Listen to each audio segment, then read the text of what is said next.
Hey guys. In general, I'm not a big fan of killing time with long intros, but before we get into this episode, I think it's important to set the tone for what you'll hear. For one, the person I'm bringing to you is someone very special, and to say that I'm excited to present this person to you is an understatement. The person I'm talking about is, as you probably saw it in the title, Bryan Haycock, the creator of the Hypertrophy Specific Training methodology.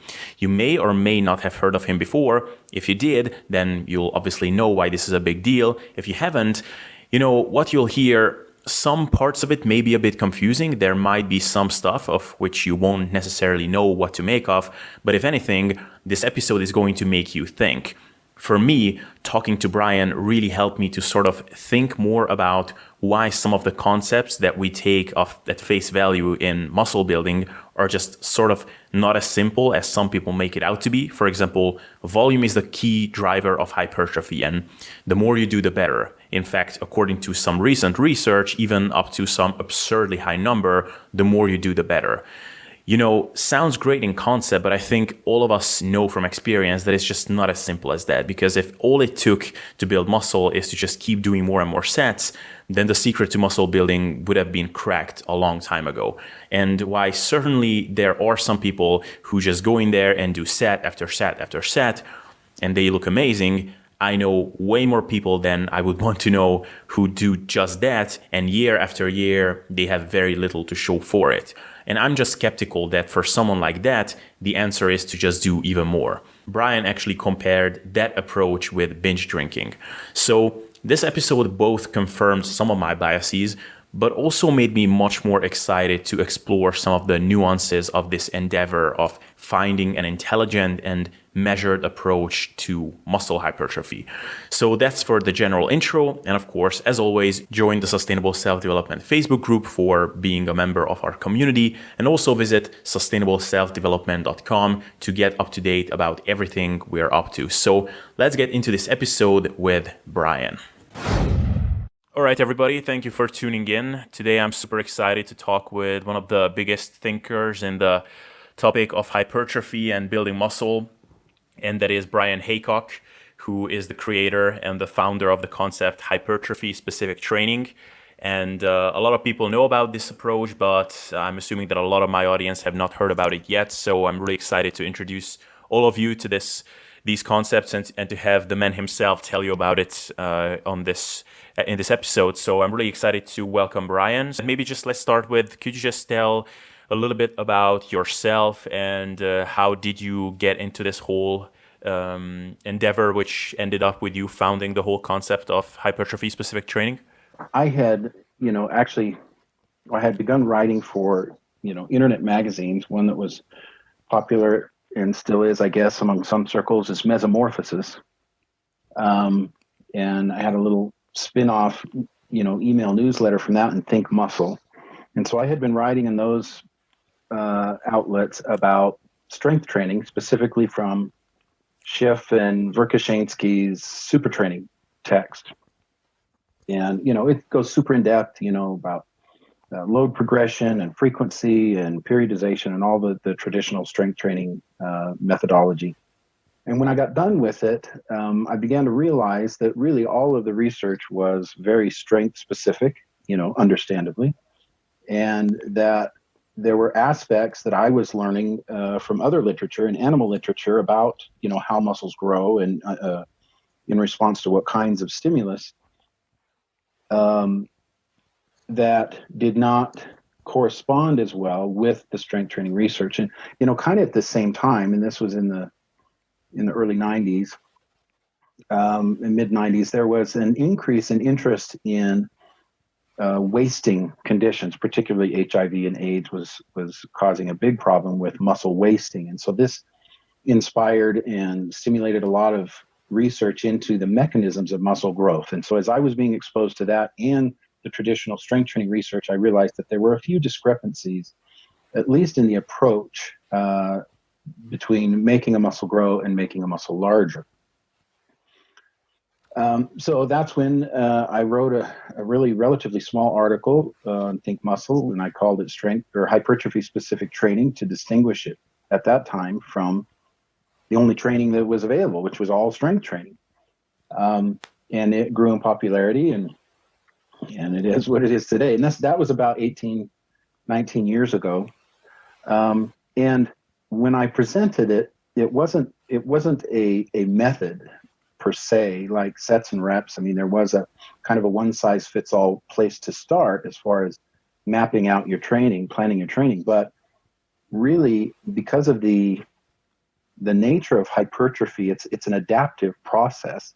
And as an adaptive process, it's never really stable or stagnant. So if you have a kind of a cookie cutter routine that says do this many sets and this many reps, it will work pretty good most of the time. And then at other times it may work less well, as various adaptive processes make you less sensitive to it. And so that's really where the difference between HST and traditional strength training, I'll call it, lies. And to be more specific, this notion of intensity. And in bodybuilding, intensity meant effort. 100% intensity meant 100% effort.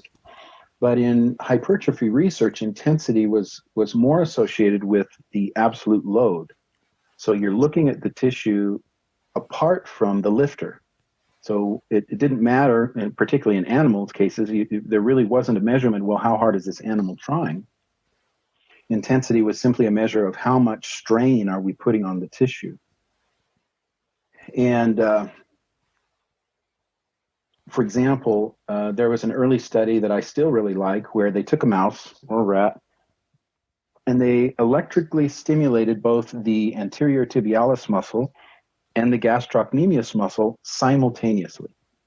Now, because the gastrocnemius is so much larger, it overwhelms the strength of the anterior tibialis muscle. And so when the current was put onto the muscles, the foot would flex because of the stronger, amount of force that the gastrocnemius is able to produce. So every time they turned on the electricity, the gastrocnemius would undergo a powerful concentric contraction, and the anterior tibialis would undergo a powerful eccentric contraction because it was being stretched. Well, lo and behold, the gastroc muscle didn't even really grow, but the anterior tibialis almost doubled in size. So it was at those moments that I'm realizing, okay, not only is it not just how hard you're trying, but the type of contraction is really going to make a difference. And it has to do with what's happening at the level of the muscle, not in the mind of the lifter. And, when I refer to the mind, it's like, how hard are you really trying?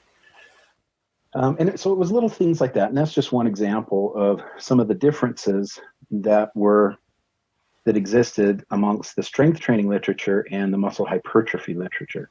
Now, since that time, we have some great guys out there. Brad Schoenfeld's doing some great work, and I know you had Jeremy Linecki on there, who I cited at least a dozen times in my dissertation for his work with blood flow restriction, and the lab he came from too with Abel. And so since then, there's been an influx of young PhDs who have an actual interest in bodybuilding as opposed to just muscle wasting. And so we're getting a lot of the questions we have about training answered that way. Still, there are differences in the mindset, both in the researchers and the readers, that will dictate how they interpret the research, as well as the decisions that they will use to plan and alter their training. With hypertrophy specific training, the emphasis is on the tissue itself. We're not concerned per se with how hard you're trying, or whether you feel strong that day or whether you feel sore that day. We're really not concerned with your feelings. We're just concerned with what did you do to the muscle last time, and what are we going to do to it this time, and look at it as a series of events instead of every workout being a gut check to see if you've really got what it takes to be a bodybuilder. Yeah. So that's where the thinking diverged. Yep. So HST became really a list of principles, rules of thumb, so to speak, by which you make decisions about your training, instead of written in stone sets and reps and all of that kind of thing. So let's start with what makes a muscle grow. Well, three things make a muscle grow.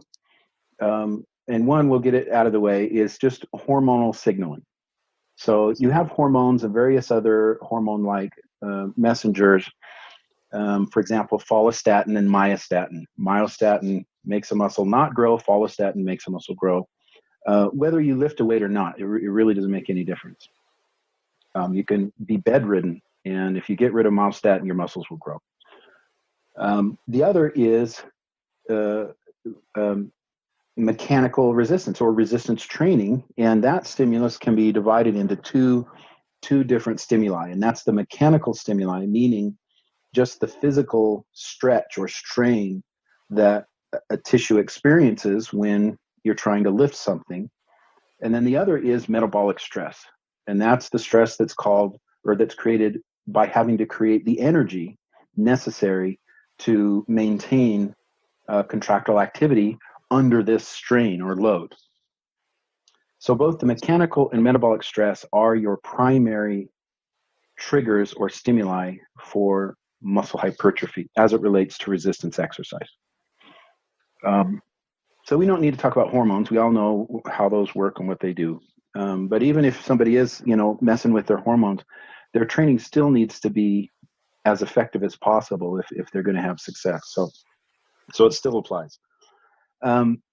So a number of principles that are involved in HST. One of probably the most enlightening is the effectiveness of any load to produce muscle growth is dependent upon the condition of the tissue at the time the load is applied, which means just because you lifted 100 pounds, yesterday, and then it was effective workout, 6 weeks from now, that 100 pounds will no longer be as effective to make your muscle grow.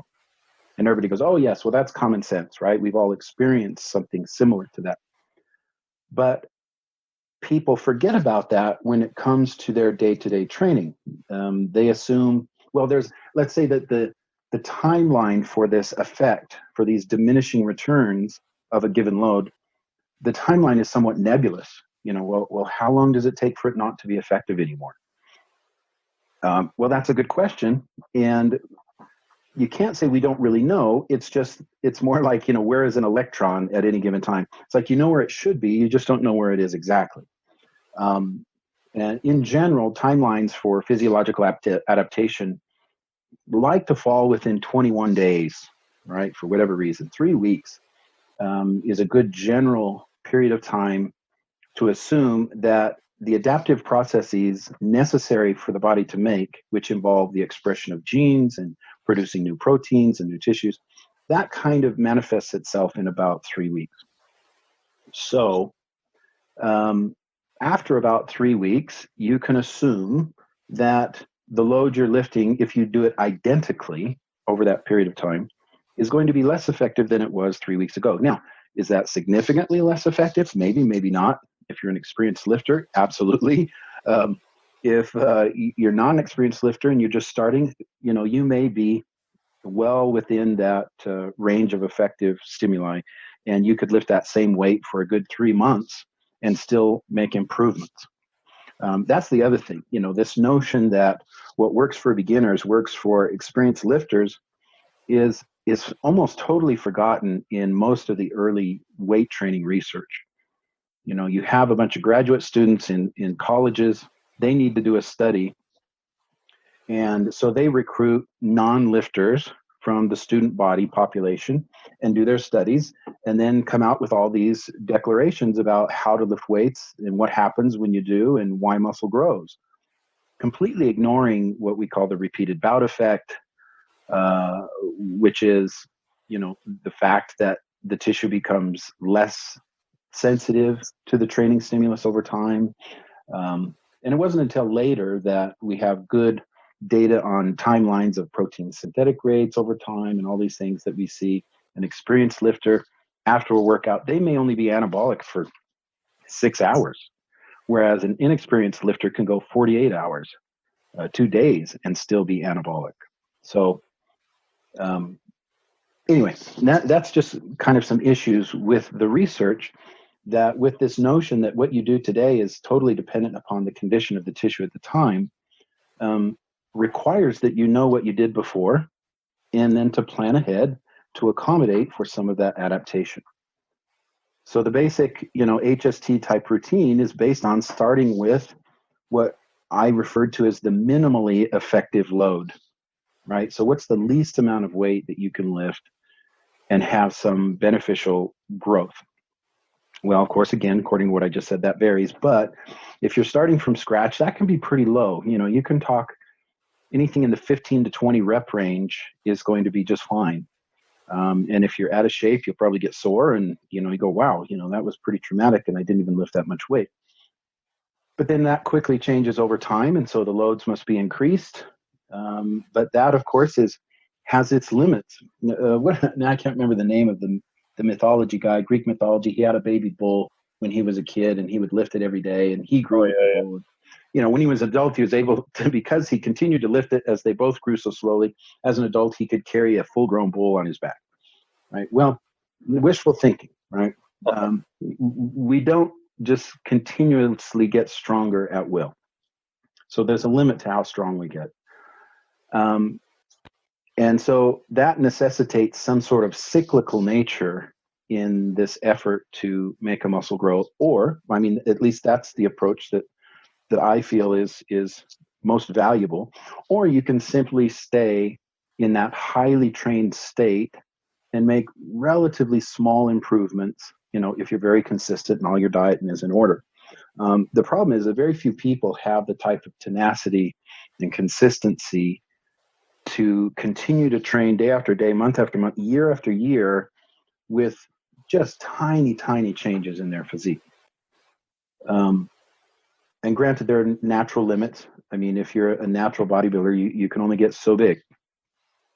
You're not going to look like a pro.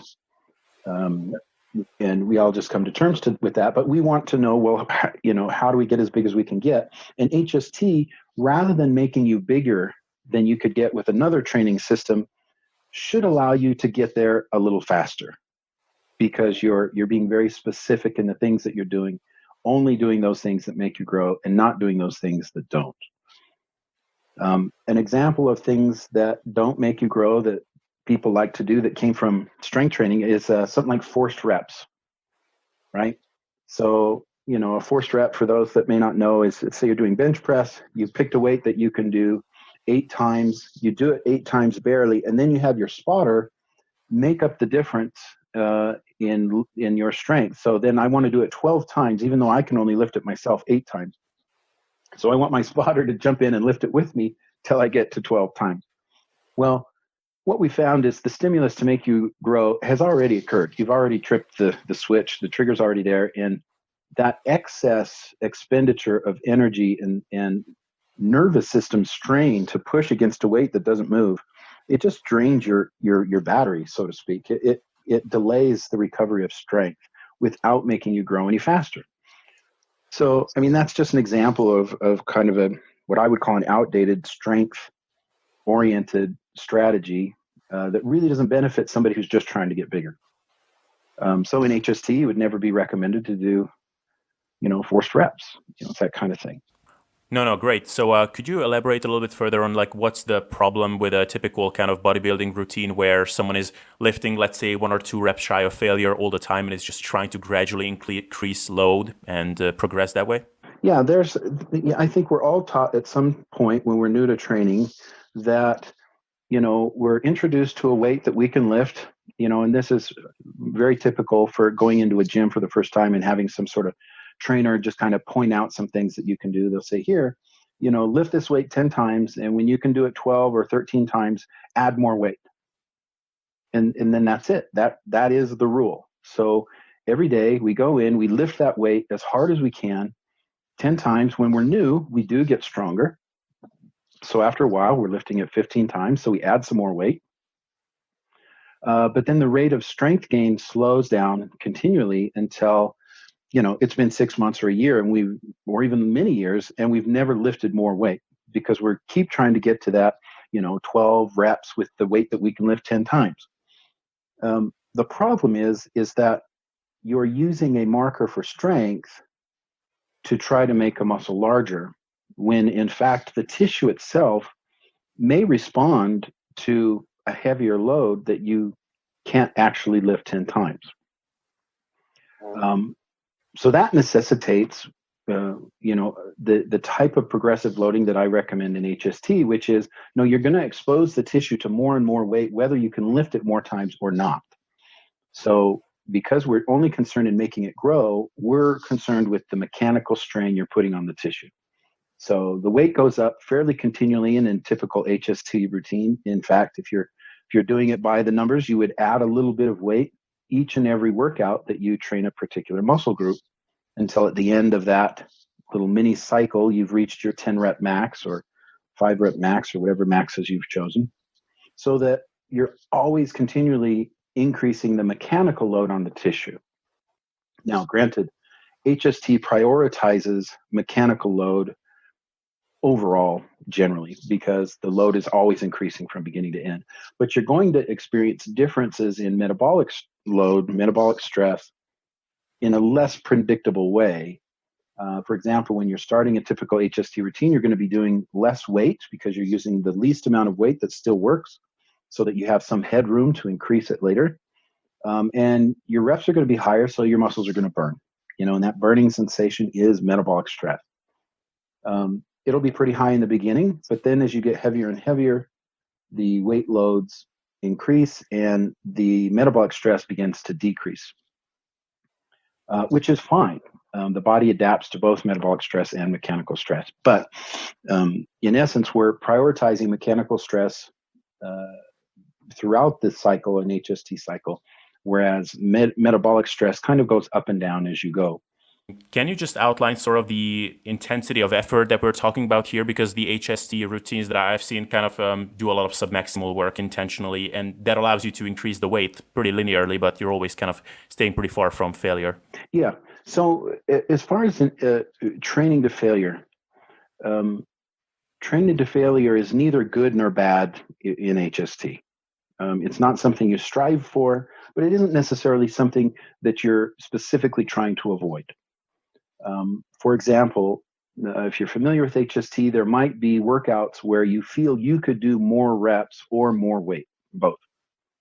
And that's frustrating for some people because they're used to this mindset that you got to go, all out all the time, or you're not really growing as fast as you can. This doesn't turn out to be the case because the contractile activity with sufficient mechanical strain turns on protein synthesis as well as heavier weight or more effort. It really doesn't seem to be, the threshold for turning on protein synthesis is not as high as people assume. And for those critics who go, well, you're not getting, motor unit activation if you're not, training to failure. And it's like, well, no, we do know from studies, EMG studies, that you actually reach maximum motor unit recruitment before you actually hit failure.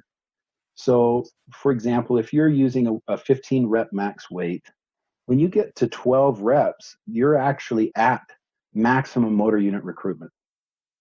Now, and that can be interpreted as, well, then those are the only effective reps, is when I have maximum motor unit recruitment. Not necessarily true. So, the first part of that answer is no, you don't have to train to failure, even if your concern is maximum motor unit recruitment, because you will hit max before you hit failure. The other issue is that when you put a tissue under mechanical strain, it's not only the active fibers that are experiencing that strain. People forget that these fibers are attached to one another. So if I'm a fiber and the guy right next to me is contracting, I'm getting stretched and strained and pulled and twisted as it contracts and pulls my membrane along with it, even if my cross bridges are not actively contracting. And we know that passive distortion of the muscle cell membrane stimulates growth. So you're still in the effective rep range, even if you don't have maximum motor unit recruitment. Now, you have to be up there. I mean, we know that. But this notion that if a muscle isn't actively contracting, a fiber isn't actively contracting, that it's not being stimulated to grow is not true. Okay, just by virtue of they're connected through the cytoskeletal framework that goes through the cells and attaches them to one another, they're getting stretched and strained and pulled all over the place because of those fibers that are contracting. Now, this isn't true for strength. Strength gains do appear to be more dependent upon actually activating the fiber itself. But again, that's not our primary concern. It's a nice benefit, but not our primary concern. So to address training to failure, do you have to do it or not? HST is neutral. If you can train to failure all the time and still have enough energy and strength to maintain the proper frequency, go for it. You young guys, go for it. But if you can't and you don't, it's okay. You're not really missing out on the growth opportunities for the reasons I just mentioned, that you're already reaching maximum fiber recruitment before you hit failure.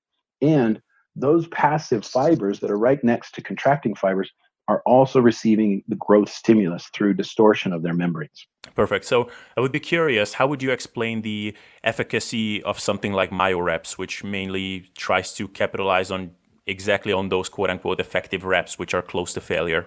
There isn't really any criticism of them. My reps are great in that with the rest pause kind of technique, you're always lifting or contracting a muscle, generally with higher metabolic stress, as well as near failure. That's okay. I mean, I don't really see anything wrong with that.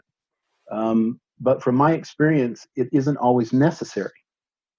And from a longevity standpoint, sometimes you have to pace yourself, not just during a single workout, but during a month or a year. There's a certain level of effort and input that you can put in day after day and still continue to do it year after year. And if you're really going to reach your potential, you are going to have to train for years and years, honestly, to get there. But I think, something like mile reps and that is absolutely fantastic and can be easily incorporated into HST. In fact, it does stimulate a certain kind of strength endurance because you're always contracting under a very stressed condition. But, I have no problem calling that hypertrophy specific as well. Right. Awesome. Speaking of what makes a muscle grow, what do you think of the current kind of notion that is most often kind of touted that training volume is the main driver of hypertrophy? Again, people are forgetting that a muscle cell is a petri dish. It's a little balloon of liquid and phospholipids that have chemicals floating around in them. This isn't a machine that has hard mechanical parts that you move a switch this way and this happens. You move the switch the other way and something else happens.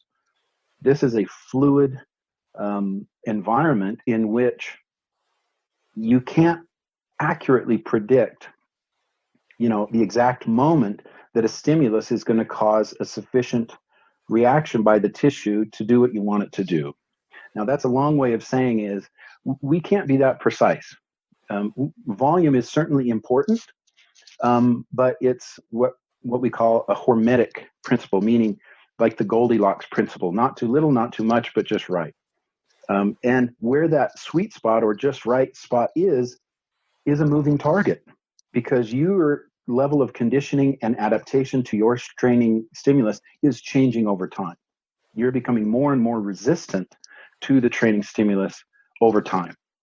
So whereas lower volume may be sufficient, a few months ago, now I'm 6 months into kind of a long training cycle or something, it's likely not going to be sufficient to cause the genetic reactions, right? The genes have to be expressed to produce more muscle proteins and all these things. They may not be happening if you're using the same volume. Now, it's a catch-22, however, in that you can't just infinitely increase muscle volume or training volume, because you get not only burnout, right, just emotional and mental burnout, but your nervous system can't take it. You start to get cumulative effects of inflammation in the joints, and you just can't apply higher volume to solve your problem. Even though higher volume might cause the reaction in the muscle tissue that you're after, the price is too high for the rest of the tissues and the lifter himself. Does that make sense? Yeah, absolutely. Yeah. And the reason I say this is because when we look at animal research, they go to the absolute extremes with these animals to see how muscles grow. For example, there's an avian model, a bird model, where essentially they tie a weight that's equal to 10% of its body weight to its wing. And then they're looking at what would be equivalent to our trapezius muscle. So, if I used, if I weigh 200 pounds and I tie a 20-pound weight to your hand and then make you go about your day for, weeks at a time, maybe 2 months, that strain is constant. There is no sets, reps, rest, recovery, all of that crap. It is constant, and the muscles grow like crazy. Okay. And so that tells me that even though that's unethical to do to a human being, the physiology of the body is capable of accommodating extremely high amounts of stress. Now, we're not asking the bird, hey, are you getting joint pain? Does your wing hurt? Does your neck hurt? Is your spine all out of whack now? None of that is of any interest, and the longevity of the situation is of zero concern. So the capacity of muscle tissue to respond by growing is beyond even what we normally can cause it to experience, right? The type of trauma from training. Now that goes against this notion of, oh, well, if you do any more work, you get diminishing returns. It's not going to make you grow any faster. That's in principle possibly true, but if we look at animal research, there's reason to be open-minded and to question that assumption. Volume is a sweet spot. Too little is not good enough. Too much isn't good. But your sweet spot is going to change over time, and if you understand the principles, you can plan your training accordingly. And what do you think is the timeline for this kind of need to increase volume over time? Well, there's something we're not really talking about with HST, and that's what I like to call strategic deconditioning. In any consistent series of workouts, and let's call that a cycle, right? Whether that lasts 3 months or 6 months or 6 weeks, a consistent consecutive, string of workouts using progressive overload is going to bring you to the end of how much weight you can lift, how often you can lift it, and the volume that you're lifting. You're going to get to a dead end of all of those things. Now, once you get there, you have a choice. You can stay there, keep working your butt off, which is admirable. It's courageous. People admire guys who go in and work so hard day after day, or something that works okay to resensitize the tissue, which is applying the exact opposite of the stimulus that you're applying with your training, and that's detraining, or what I call strategic deconditioning of the tissue. And the reason I say strategic is to differentiate it from rest. Obviously, when you take a rest, you're deconditioning, but you're resting because you're tired, because you're burnt out. When you apply strategic deconditioning, you may feel absolutely fantastic and have a lot of motivation to train, but you are at a point in your training cycle where the tissue just isn't really responding that much anymore. And so strategically, you will decondition the tissue for a couple of weeks and then start over again. So that's why it's called strategic, to differentiate it from just rest. Okay, so this is maybe a good point to mention, like, what are the typical parameters of a typical HST routine? Like, I know that you better like talking about principles as opposed to concrete numbers, but just for your listeners to get an idea. In my experience, what I've seen is guys who are kind of new to the whole thing. Maybe they have a couple years training under their belt. It does help to give them a template. And I know you guys are coming out with one, and a lot of guys are really excited about it. And I'm curious to see it too soon. So there's a little plug for that. With HST, again, the principle is progressive load. So we're going to start with light weights, and we're going to work our way up to heavy weights. And that's also based on that principle of, the tissue response is based on the condition of the tissue at the time you apply it. So that means you're going to have to change that load pretty frequently or have it moving up. Essentially, I've based HST on 3 sets of 2-week blocks. So, for example, you will have a block based on your 15 rep max, 2 weeks. You'll have 2 weeks based on your 10 rep max, and then 2 weeks based on your 5 rep max. Then after that, if you're still in good shape, you throw in some eccentric work, right? Get even heavier. And you plan your training loads based on the last workout of that block being your actual 15 rep max. And you will take loads below that and work up to your max over the course of 2 weeks. So let's say if you have 200 pounds is your max, and I have 6 workouts to get there, right? Because HST generally prefers that you train a muscle 3 times a week. So you simply take increments of, let's say, 10 pounds times 6. So you'll start 60 pounds beneath your 15 rep max. And each workout, you'll add 10 pounds until on the last workout of that 2-week block, you're using your 15 rep max. And then you'll do that exact same thing, but based off your 10 rep max, then finally based off your 5 rep max. That's the basic strategy to make sense of progressive load, and just to make it easy enough. You put it on paper. You already know exactly what weights you're going to use that day. You don't really have to think about it or go by feel. You just put on the bar what you're supposed to put on and lift it. Right. So that's how the progressive load works. Now the question always comes up, well, but what about volume? Let's say I'm doing, 3 sets of an exercise doing 15 reps. That's 30 reps, or no, that's 45 reps. When I get to my 10 rep block, now I'm only doing 30 reps. Isn't that bad to go from doing 45 reps to 10 reps? Well, not necessarily. Your muscles aren't counting reps. Your brain does. All your muscles know is how heavy is the load and how much metabolic stress am I creating. So some zigzagging will occur, for example, in weight loads. So maybe the weight I'm supposed to start with on my 10 rep block is actually less than my 15 rep max. So my last workout, I was using my 15 rep max. The very next workout, I'm actually using less weight for fewer reps. And that really bothers people. But in practice, it works. In practice, it allows the progression of load and just keeps the condition of the lifter healthy and happy and feeling motivated to train. Now, that's not its purpose, but there are benefits to not training at your max to failure each and every workout. But the load is heavy enough and the effort is great enough that it should fall within that effective range. Now, if you're feeling like this is really not enough work, hey, slow down the rep, right? Slow down. And it's going to get hard real fast.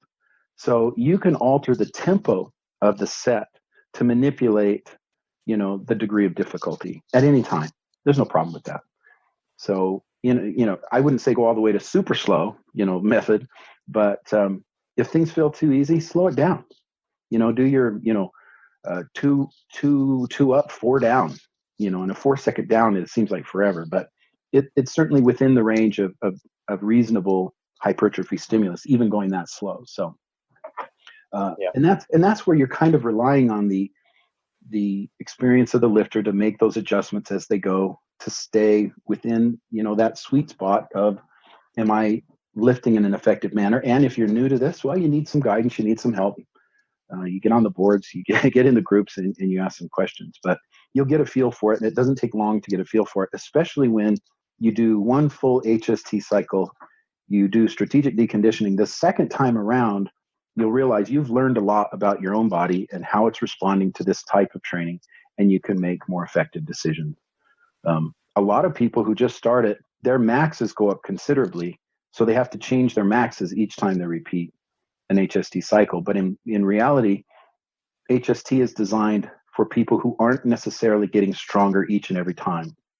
We want the same weight loads to continue to stimulate new growth due to the strategic deconditioning over time. Right. Now, and you would feel that, or you find that slowing down the reps, for example, is more effective than, for example, adding more weight or adding more sets or something like that. Yeah, because you can add another set. I would prefer that somebody add another set before they add more weight. The ability to add weight is a precious commodity, and you don't want to run out of that too soon. You have a certain amount of headroom that you're going to say, well, I'm probably lifting at, 75% of my max. I could use more weight. Well, be patient. This isn't the last time you're ever going to lift. And this isn't, the last time you're ever going to do HST. The next time around in your next cycle, add 10 pounds to your max and see what happens then. Oh, well, I did it. I still wasn't at my max, but I grew. Well, great. Repeat it again. So this notion is, like the sustainable approach to training, everybody's in such a hurry. And in fact, yes, we do want to grow as fast as we can, but going as fast as you can isn't necessarily the answer to growing as fast as you can. Your body's going to decide how fast it can grow. Not, you can't force it, at least not naturally. So slow down the reps or do more sets rather than impatiently adding more weight. Right. Excellent. Now, what would be your comments on something which is kind of the complete opposite of this, which is a really high volume, like 20 or so set workout with, really close to failure all the time? What would be your comments about a protocol like that? Yeah. Well, do you remember German volume training? Yeah, sure. That was kind of based on just doing really high volume. That's like binge drinking, I guess, if you want to compare it to something. People might drink alcohol to enjoy themselves, but other people, you're just drunk, right? And you're not really accomplishing what you set out to accomplish at the beginning of the night. If you're training super high volume, almost to failure all the time, you're going to burn out. You're going to come to your limits. And those factors, other than muscle size, are going to be the bottleneck. That's what's going to stop you from training. Those other factors are going to stop your progress. And it's just unnecessary stress and strain on you. Again, I'm speaking from someone who's literally lifted weights for more than 40 years. And so there's a lot of history to look back on and lessons to learn as you look back. Hindsight's 2020, to go, wow, there is a good or a right way to approach the investment that I'm putting into each and every workout. Now, a lot of young guys, again, they're really motivated and they got a lot of young energy and they want to get in and just, destroy themselves every time they go into a gym. And they derive some satisfaction from that. It's exciting. It's fun to push yourself to your limits. But the body is designed to adapt far before you reach your actual limits, because that wouldn't be a very good survival strategy to only be able to adapt when you're literally brought to the brink of death. The idea of the body is to maintain homeostasis, and it starts adapting far before you're at your limits. So you're stimulating muscle growth long before you're putting in 110% of every aspect of your workout with frequency and weight and volume and all that. It's just not necessary to train at the edge all the time. It doesn't mean that the tissue won't respond. I'm not saying that at all. But you can't continue it long enough to reach your potential. Right. How do you think training frequency factors into all of this? What do you think is the role of frequency per muscle group per week? Yeah, I'm a firm believer in 3 times. However, I don't think you lose much with 2 times. And I know the current belief is it should be 2 times and you don't gain much with 3 times. So I look at it slightly differently than that. I would prefer total volume for the week be divided into three bouts instead of 2, because I believe in creating a more consistent environment for the tissue to adapt to. So each time you work out, it's kind of an assault. It's a disruption to the milieu of the tissue, to the environment in the tissue. I would prefer a more consistent, less intense disruption than a more occasional or less frequent, stronger disruption. And that's based on the notion that the time frame of responding to a workout gets shorter and shorter the more adapted you get to training. So what do you think about higher training frequencies, like 4 times, 5 times, something like that? I think with little enough weight, and I never recommend this to people because it may appear irresponsible or it requires some degree of knowledge and experience to do it properly. But if somebody's starting out their 15s, for example, in an HST cycle, and they're going, man, the starting weight for my 15 rep maxes is so light, I just kind of feel ridiculous. It's like, dude, do it every single day. Go into the gym, do that workout, do full body 5 times this week with this ridiculously light weight, see what happens. Well, lo and behold, it does make you grow. I mean, you get sore, you're pumped like crazy all the time. And if you're eating enough food and getting enough rest, you respond to it positively. However, again, that can't be maintained.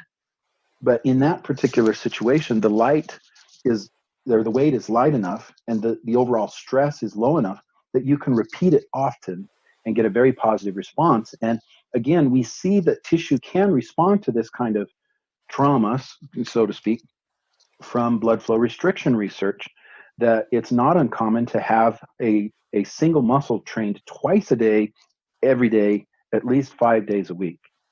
And over the course of, let's say, 3 weeks, they get a tremendous response. There's like a doubling in the amount of satellite cells and significant amount of hypertrophy that remains after the training stops. So we know that for short bursts, that this very high frequency, high volume training can be effective. But without knowing what you're doing and having a plan for what to do afterwards or how to incorporate it in your training, it's not good advice for the average person. Just to go back to the volume stuff for a second, do you think that the studies that report like really high hypertrophy response with really high volume routines are just due to like temporary swelling or inflammation, or what do you think that's due to? It depends, and you have to look at each study on an individual basis. You're absolutely right that there's an edema or a water retention that occurs in muscle tissue that's trained frequently. And that's why in most studies, it's good to have at least 3 days of zero training before the final measurements of, cross-sectional area of the tissue is taken. So, you should use an MRI to get a nice cross-section of the tissue. Let's say you're doing the quadriceps. It should be 3 days of zero training before you measure that final result to ensure that you don't have any residual swelling or edema in the tissue. And I think a lot of us have actually experienced that firsthand. When we miss a workout or we go, a few days without training, we literally feel smaller, and it's discouraging. And it's like, oh, I can't wait to get back in the gym. I'm like shrinking. It's like, well, you are shrinking a little bit, but only you notice. But it isn't all in your head. You actually do shrink a little bit. Right. So, again, and with an untrained subject pool, it's easy to get them to grow from just about anything. On the flip side, when you have a very trained subject pool, I know a study recently came out where they had them train really high frequency. I think it was 5 times a week, and they grew. And these were highly trained lifters. And that doesn't surprise me either because of the level of resistance that group is going to have to the training stimulus anyway. But add on top of that, the strength, the ability to push themselves that this group has, training that frequently can only occur in short bursts. It can't be business as usual. I train 5 times a week all the time. Right. Can you just touch a little bit for a second more on the strategic deconditioning component? Like, what is the longest bout of time for which you would train continuously, and how long should you strategically decondition yourself? Yeah. Just briefly, the repeated bout effect is an interesting thing.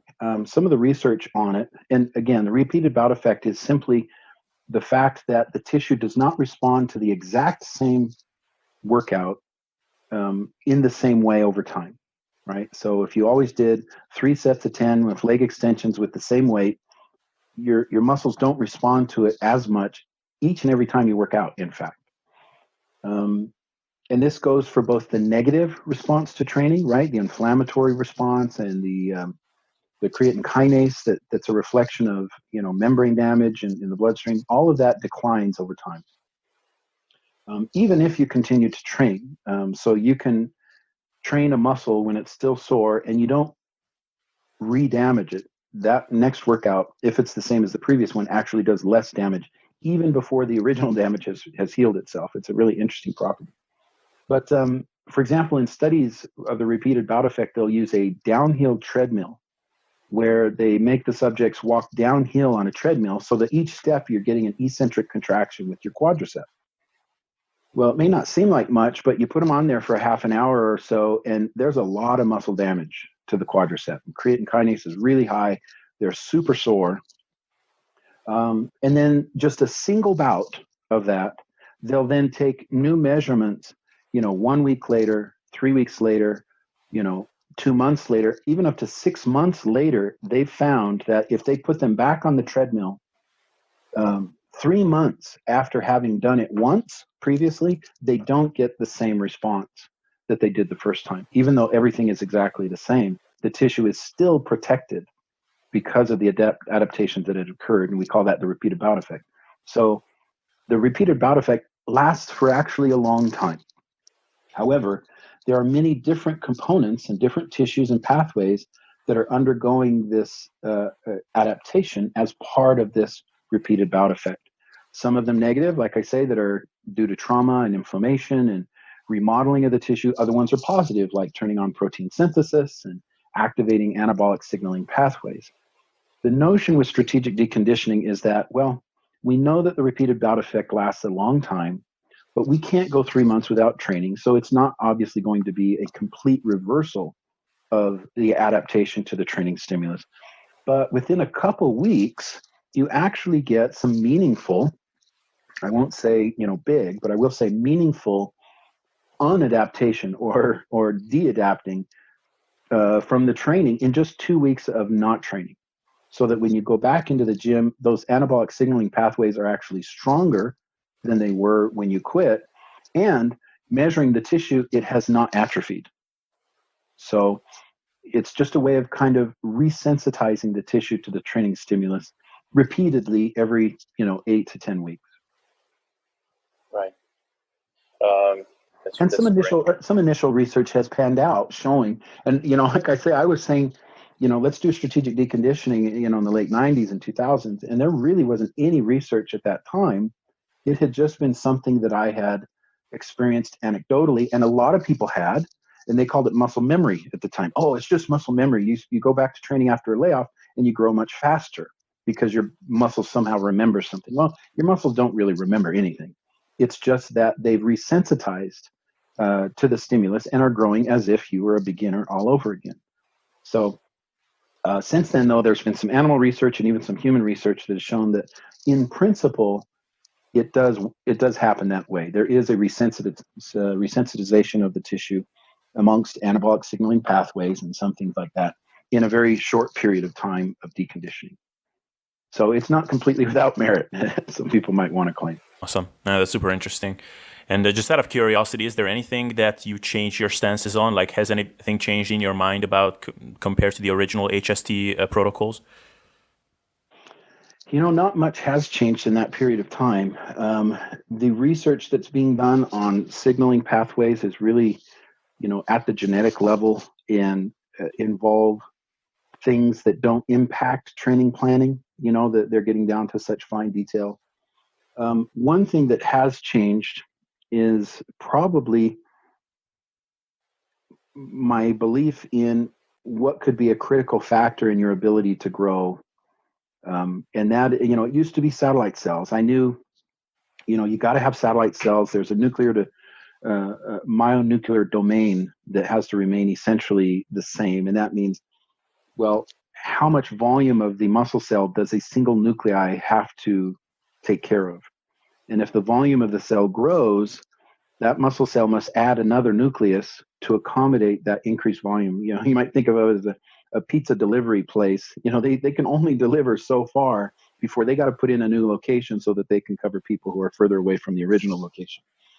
Literally, that's a good way to think about it. But not that I'm not thinking about pizza right now. But anyway, so I know that's important, and we all know that's important, and we do know how you can boost satellite cell numbers now, and that's actually metabolic stress is more potent than mechanical stress in increasing the number of satellite cells. So turns out that stint at the beginning of an HST routine where you have a lot of metabolic stress is actually building the number of satellite cells to help recover from trauma that's going to happen during your heavier load. So it has additional benefits than just, working out with a weight that isn't as heavy as it possibly can be. But now, after, especially after my dissertation and looking at a paper, specifically one I was looking at, let me see here. There's a paper by Baman called Molecular Regulation of Exercise-Induced Muscle Fiber Hypertrophy. That paper does a good job of discussing ribosomal efficiency and ribosomal capacity. And those are two components that are actually really important in determining, well, what is the net effect of turning on protein synthesis in your muscle, right? Mm-hmm. So ribosomes are responsible for taking amino acids and turning them into proteins, right? And we want them to be turned into contractile proteins primarily. And depending on the efficiency of the existing ribosomes, if protein synthesis is turned on, that tells you how much actual protein you will get for protein synthesis being elevated for 4 hours, right? If you increase the efficiency, well, you get more protein within those 4 hours. But what I've started to see that makes the most sense is that actually it's the de novo biogenesis, or the creation of new ribosomes, so that now you have even more ribosomes in the tissue, which increases not just the efficiency, but the capacity that may be most influential on the net effect of your workouts. So, or the net effect of triggering protein synthesis in the cell, which comes from either meals or training, right? So I've come to believe, probably within the last year especially, that if we could emphasize that variable of training that has the greatest effect on triggering ribosomal biogenesis, you'll probably have the greatest impact on the rate of growth that you are experiencing. Right. And there's some indication now that it does have to do with load, right? Meaning heavier weight produces a greater stimulus for ribosomal biogenesis, which makes the conversation about, well, load doesn't matter, just train to failure doesn't really make any difference unless you want to get strong. That may not be true. Yes, it's true that heavier weights make you stronger, but if it does pan out that heavier weights also increases the number of ribosomes, then that's absolutely the goal to do. So, but it's too early to say that load should be emphasized, with long-term training, or, that you're doing it for a specific reason. But I'm pretty sure more data will come out within the next couple of years that will make it more clear at this point. Right. Perfect. Yeah, I guess just one thing I forgot to ask you in the meanwhile is like how over the course of multiple training cycles, how fast are you expected to increase loads on your like basically you maybe start out one cycle with a given load, the next one with a higher load. How does that work? Yeah.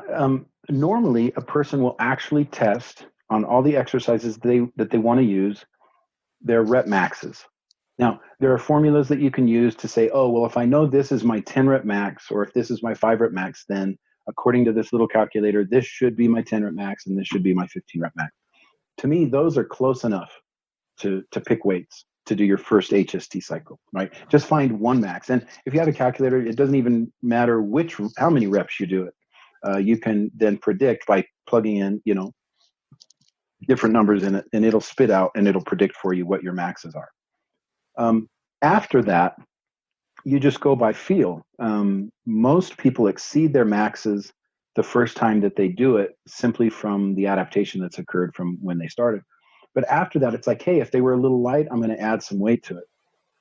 Some people get overeager and they, say, oh, my max is this, and they get there and they can't really do it. And it doesn't really matter. But the specificity of the load isn't too critical as long as you're in the ballpark. So I really just have people test them at first. Whatever exercises you want to use, take a day and find all your maxes for those exercises. And again, it doesn't really matter how many reps you choose to use as your max. If you have, just get online and use one of the rep max calculators. Right. Cool. Well, Bryan, I think I asked you all my questions. Is there something I definitely should have asked you and I didn't ask it? No, I think that there's one thing I want people to remember is that, muscle tissue, again, it's just a little cell with a bunch of water and proteins and enzymes floating around, and trying to find the holy grail of workout routines is a futile effort. There is no fixed number of sets and reps, volume, frequency that you can do that will always be the best thing for you to do. It changes over time. Just get as close as you can, and then use experience to get a feel, for what you need to do over time. Learn the principles of what's making the muscle grow, increase the volume or decrease the volume accordingly, increase the weight or decrease the weight accordingly. Same with frequency. And don't get too hung up on thinking somebody's going to discover this magic number or combination of sets and reps that's perfect, because the body just doesn't work that way, right?